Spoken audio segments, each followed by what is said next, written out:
السلام علیکم ناظرین، یوٹیوب چینل خواب ہمارے میں آپ کی میزبان رامین آپ کی خدمت میں حاضر ہے۔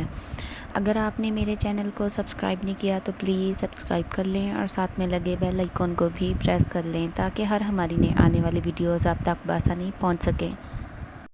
خواب میں ابابیل کا دیکھنا۔ اگر کوئی شخص خواب میں دیکھے کہ اس کے پاس ابابیل ہے یا کسی نے اس کو دیا ہے تو دلیل ہے کہ جس سے جدا تھا پھر انس حاصل کرے گا اور اس کے مقام میں قرار پائے گا، اور اگر دیکھے کہ ابابیل کو مارا یا ہاتھ سے گرایا ہے تو دلیل ہے کہ جس سے محبت رکھتا ہے اس سے جدائی ڈھونڈے گا۔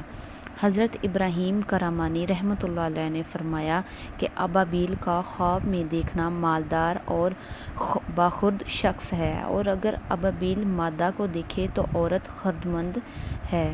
اور اگر دیکھے کہ ابابیل اس سے اڑ گیا ہے تو دلیل ہے کہ مرد سے دولت جدا ہوگی، اور اگر دیکھے کہ ابابیل اس کے ہاتھ میں مر گیا ہے تو دلیل ہے کہ اس کا دوست مرے گا اور غم اندو دیکھے گا۔ حضرت جابر مغربی رحمۃ اللہ علیہ نے فرمایا، اگر کوئی شخص خواب میں دیکھے کہ اس نے ابابیل کو پکڑا ہے تو اس امر کی دلیل ہے کہ وہ غموں سے نجات پائے گا اور خوف اور دہشت سے امن میں ہوگا۔